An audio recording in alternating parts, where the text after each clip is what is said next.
Hello, savages. Welcome to your spoon-fed edition of the Vampire Kingdoms. All right, what do we got for you guys? Looks like you guys just gave Asner the energy he needed, distracted XY, and so he's like totally like, yes, Ashlyn, give me your power. I will make you my bride. Oh man. And then boom. Aster's like, nope, I'm all better. Let's take this to the ethereal plane, dude. So he's them up to the ethereal plane, and then the vampires come at you guys left and right. A little bickering between Yod and the Confessor, but really, there's only one way through this, and you guys need to head for this gap that's sort of wreathed in flame. I threw like a little picture just to give you guys a little this is what I was thinking in my head. It's like this big old rock wall, but has like a slit in it, and a red glow is coming from it because on the other side is just a bunch of lava. And so the heroes are like, we gotta get there, and the scribe told you to go that way. Mercy can detect Jessica Braun's transponder that way. And so you guys are going that way, and then in my head I have this idea that like your guys' story is being written at the same time by Erin Tarn, because she finds you guys after this is all said and done and sits down with you and asks you to tell her your story so she could tell the world about it. So I provide a little bit of a little clip from her book or what have you, and it sort of ends with this thing about the heroes would have never made it, but they're if they were alone, but they're not alone, so they do make it.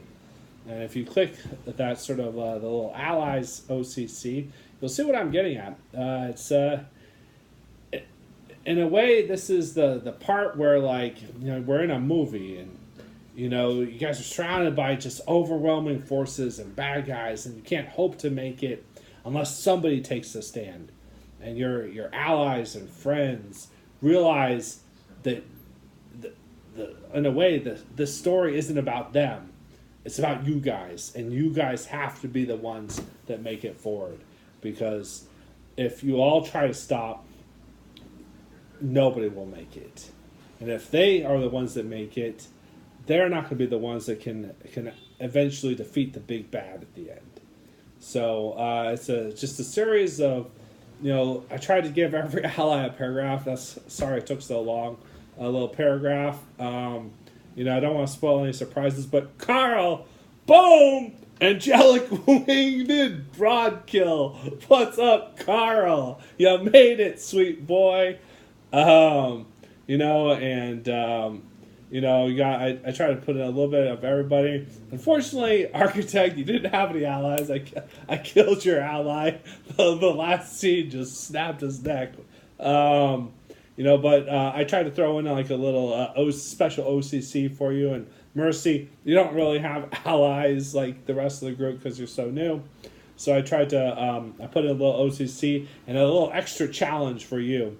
Instead of the +2 quick combat everyone else gets to make, you get to make a -4 piloting or driving check to be the one who actually seals off the cavern. I tried to. It's supposed to be a really poignant moment.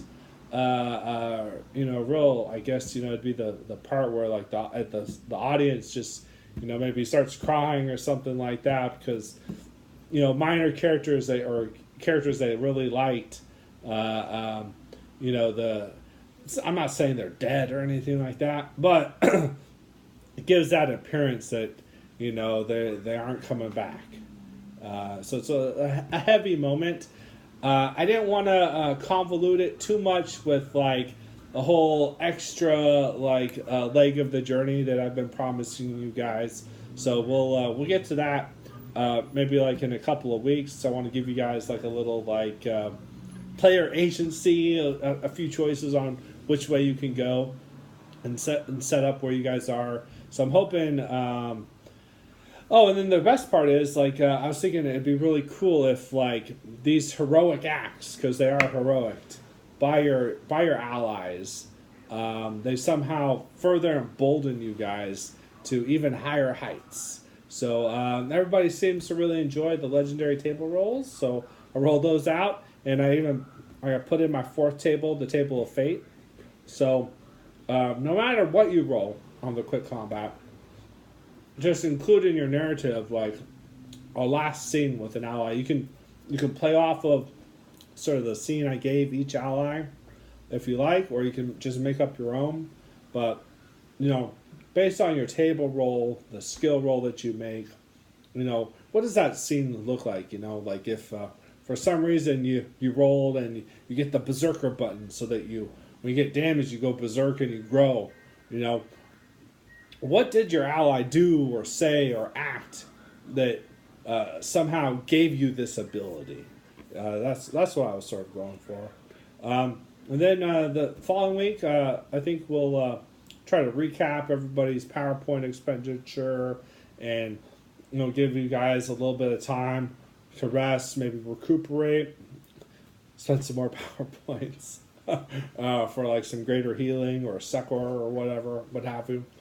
And then we'll do the last leg of the journey, and then we'll get into hopefully a nice little combat. I'm hoping the month of June could be like a couple round combat. I think Penitent will be back, so one round of combat most likely. Yeah. So, anyways, that's just sort of my general thinking. I just wanted to, give you guys like a cool little moment with your allies as they're going to be falling back to the wayside for this last leg of the journey and probably the conclusion. And what would be the last thing that Yoda says to Nidriri, or what's the last thing Penny's gonna say to Brody? Stuff like that. So not every ally dies. I tried to make it clear that Greta and Rodney, our favorite droid, do make it, because Greta is a MacGuffin and Rodney is an actual edge. So yeah, I hope you guys enjoyed it, and thanks for listening to the Spoonfed Edition. Stay savage, keep rifting.